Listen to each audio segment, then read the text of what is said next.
Death arrived on a peaceful Sunday morning at approximately 8:32. Its one unfortunate recipient was Mr. Thornton Harding the Junior.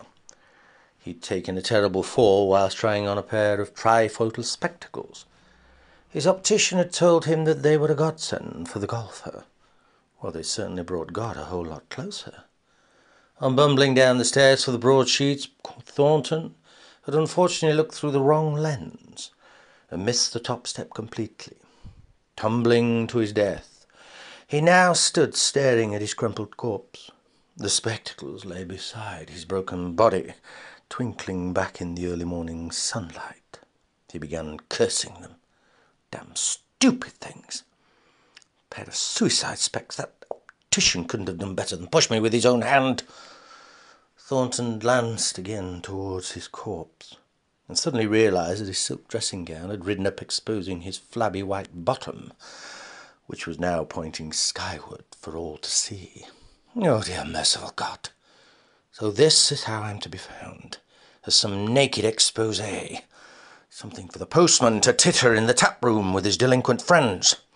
Charming. Thornton began to fret about the boards of his Victorian mansion. So this is death. It doesn't feel much different from life. Apart from everything seems to be frozen. My horses, my prize pedigree pets. Good Lord, even the raindrops are in suspension. It's like some sealed vacuum. What's that? What's that? A figure who's whistling? There's that infuriating tune somewhere over the rainbow. Good God, who are you? Oh, hi. Hello, Mr. Harding. I'm a little late. I'm sorry about that. Sort of nanoseconds at the other side of the Andromeda Galaxy turn into minutes, sometimes more. The moments this side, of course. Who the heck? You're Joe Stalin. You're Joseph Stalin. What? Oh, yeah. You can just call me Giuseppe or Joe, whatever. It's probably a bit of a shock being met by one of the greatest mass murderers in history. You might say that. Who are you? Well, don't think you need to egg things up too much. I mean, are you? Oh dear God, you're a disciple of the devil, aren't you? Don't be silly, Mr. Harding. I'm just a meeting and greeting. Your face is a picture, you know. It was the last time I collected you. I came then, I was Mussolini. I've sort of a fetish for the fascists, you know. I grew up in that era, and well, I love it. It's sort of, there was so much change in that period. What? I've been here before. Oh yeah, many times. Hopefully, many more to come. You're joking. This is some sort of dream, isn't it? I'm still asleep. Now come on. I'll explain en route. We're late anyway. No, you were late. Yes, I know I was late. I've said I'm sorry. Now, we've got to get moving. The bus is coming. The bus? The bus?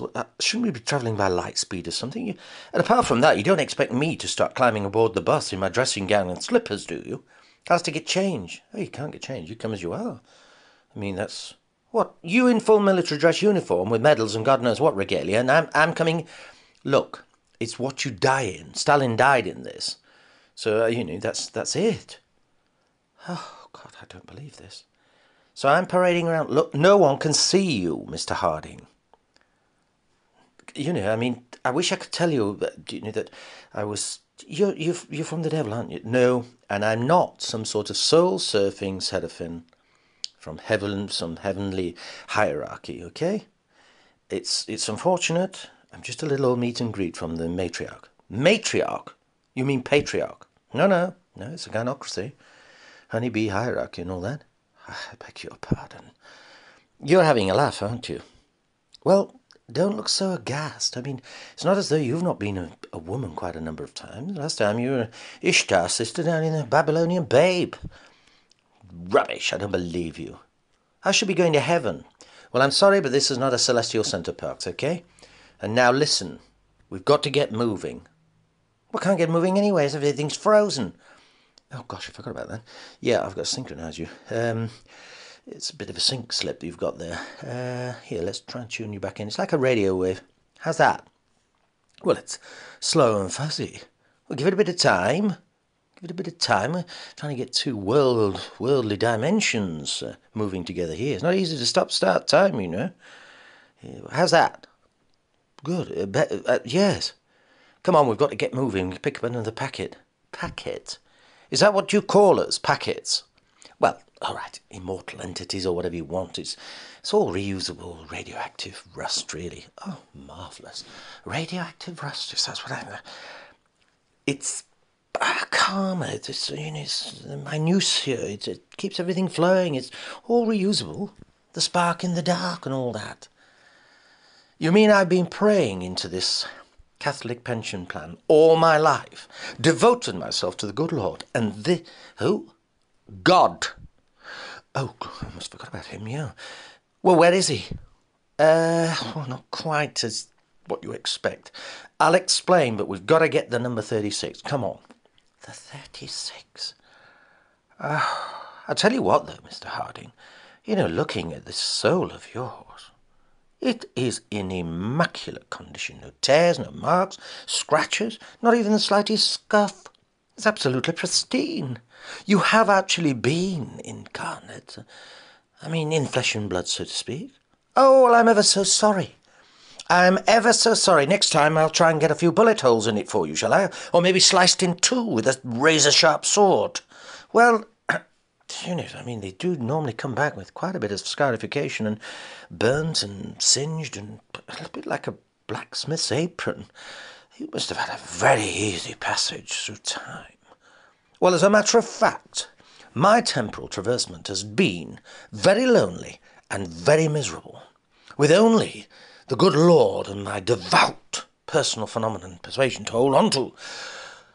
Oh, hey, Captain Euphoria. Can we just hold off with the laughing gas? Do you know, if I thought you were Captain Depression, I'd send someone else.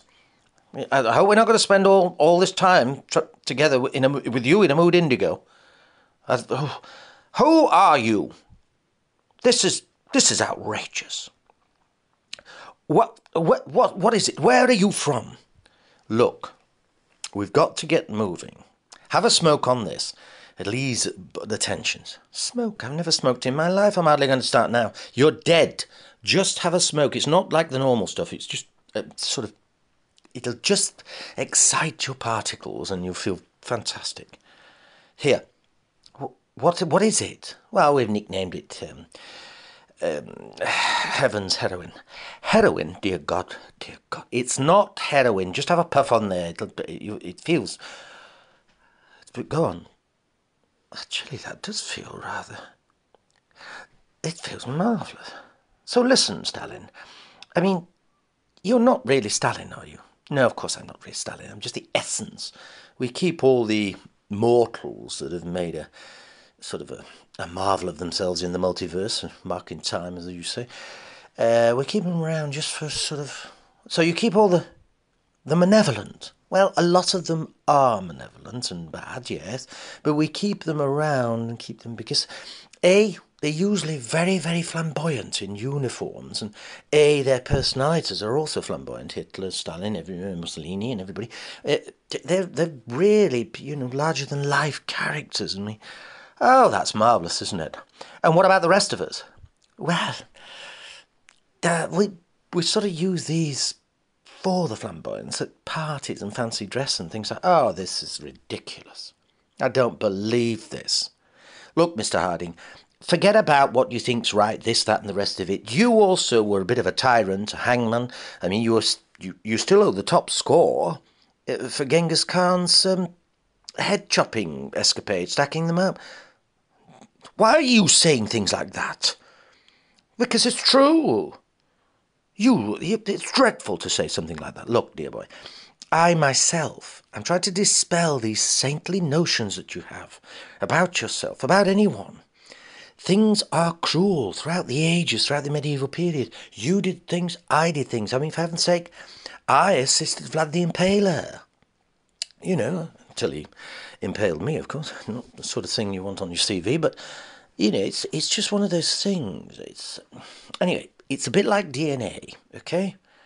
It's a cyclic continuum, radioactive rust that's going round and round. It's cleansed of trace and reused. And obviously some subatomic sort of minuscule matter is more alluring than others. It's a bit more of a firework display than the other people's. A stronger sort of thing. Oh, marvellous. So what you're doing then is trying to perfect the perfect psychopath or something. No, remember, there's nothing like that. We put this sort of powerful substance into everything, anything mammalian, anything lions, tigers, snakes. It can go anywhere. This is madness. I don't believe it. It's difficult, I know, for you to match up, but we are the ones responsible for putting the amount of, shall we say, fire into flesh and making it.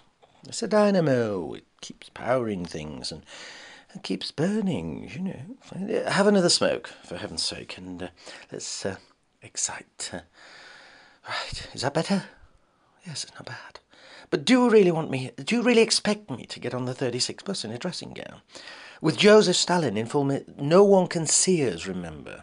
We're only picking up another packet. Try not to walk through any, because, the static will start them sneezing. Try not to walk through anyone, as you just have. Okay? Just step to the side if you see any flesh coming. Also, have a sneezing fit. The nose, the olfactory bulb, you see, it's exceptionally sensitive. Works on quantum. That's why it starts sneezing all the time. We get up their nose, basically. Oh, my God. So what are we, then? Here, have a sniff at that.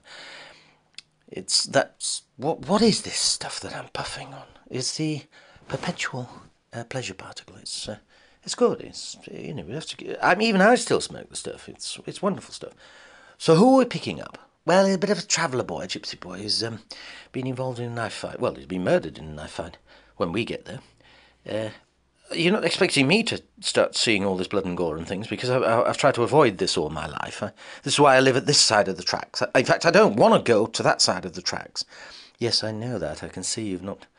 I've not witnessed or been party to blood and gore. Yes, so I see with this immaculate soul of yours. But remember, Harding, you are already dead. Oh yes, I keep forgetting that. So this chap, then, he will be dead. We're not, going to see the knife fight or anything like that. No. And we've got to go across the tracks. Of course we've got to go across the tracks. I mean, come on, Mr. Harding. You haven't even had sex. You've lived like some sort of mendicant monk for half a century. And a miser to go with it. I mean, what was the matter with you? Just being Christian and careful. Careful? Oh, Christ, that's an understatement. Well, I mean, what? Do you want me to start trying to get involved in violent fights and things like that? Eh?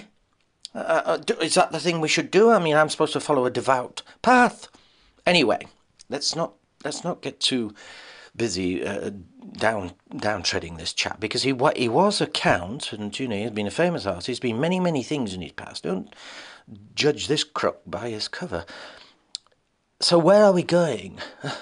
Well, we're just going down here. But where's he going?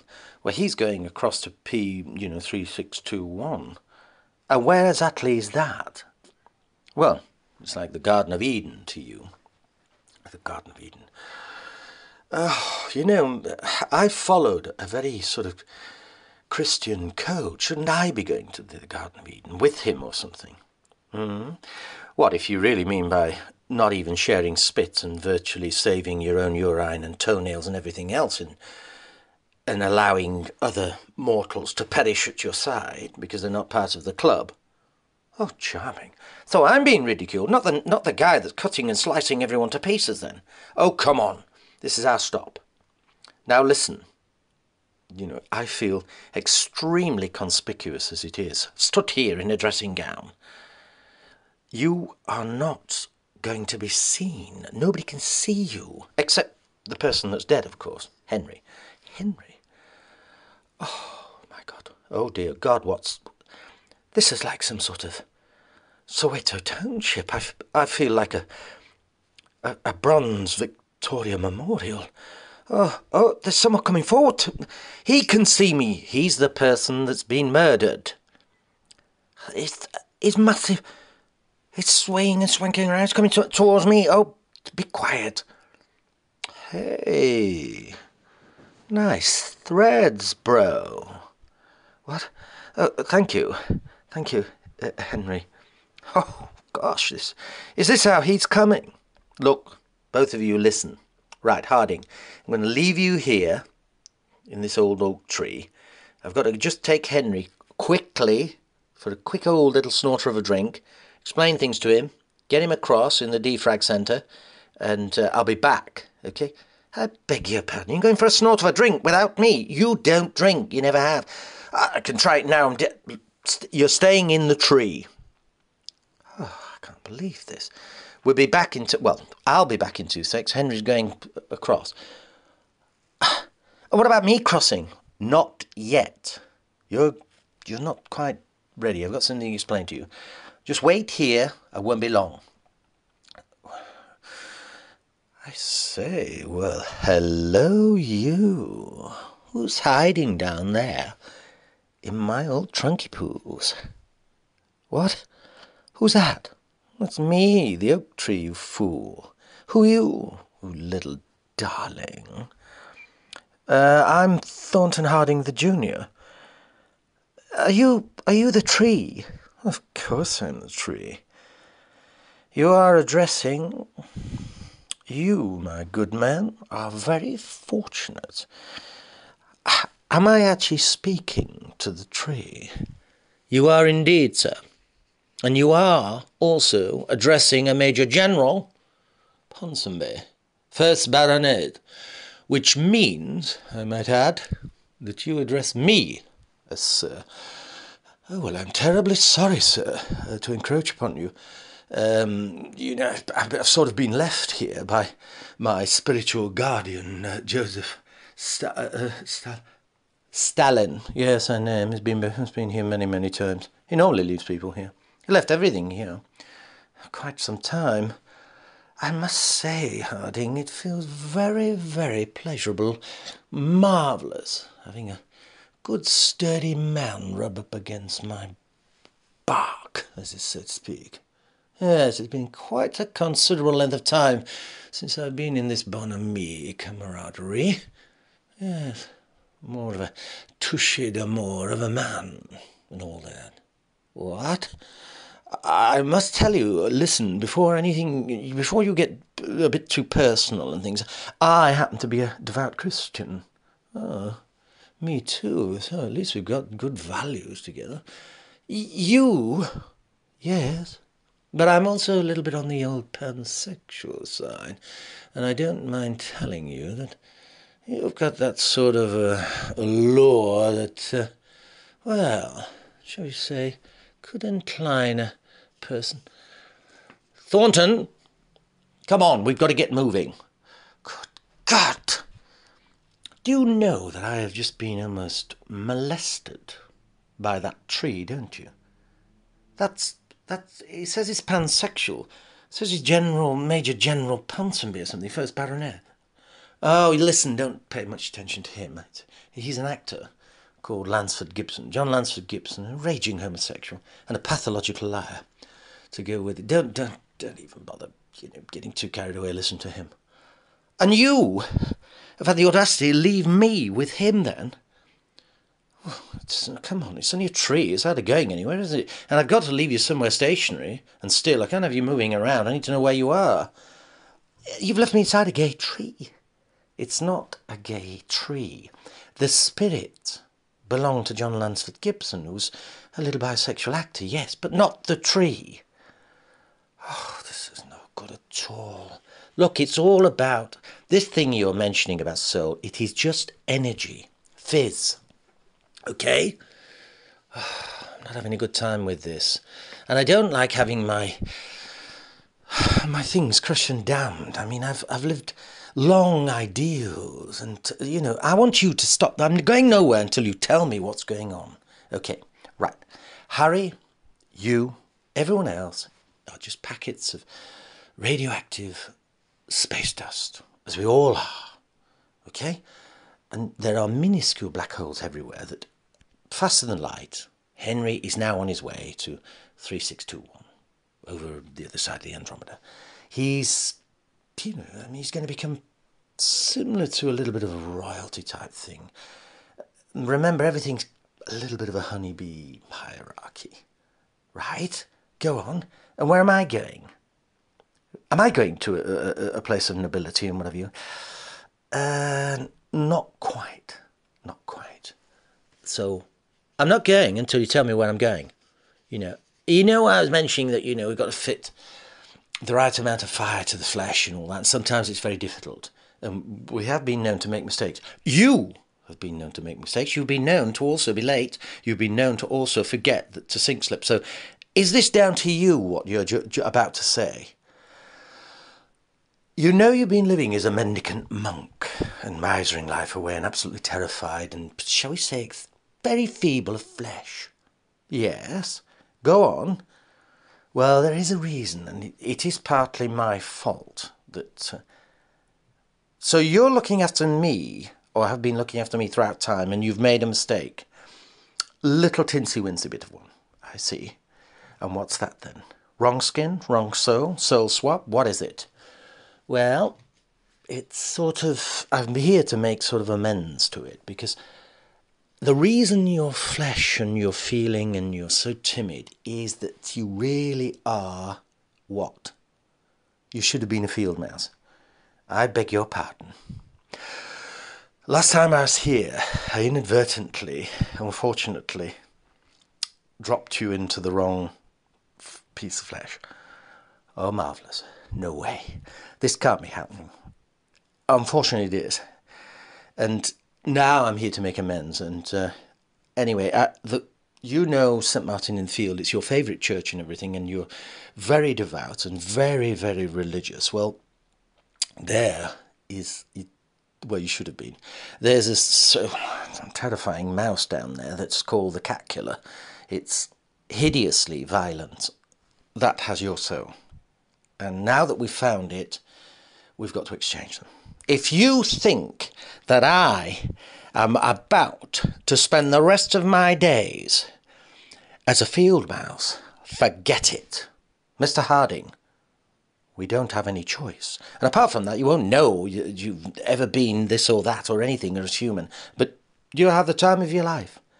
Nibbling away at ears of corn in the harvest festival, chewing through little Bible books, reading prayer, just there to your heart's content, listening to the bells, listening to the services. No way.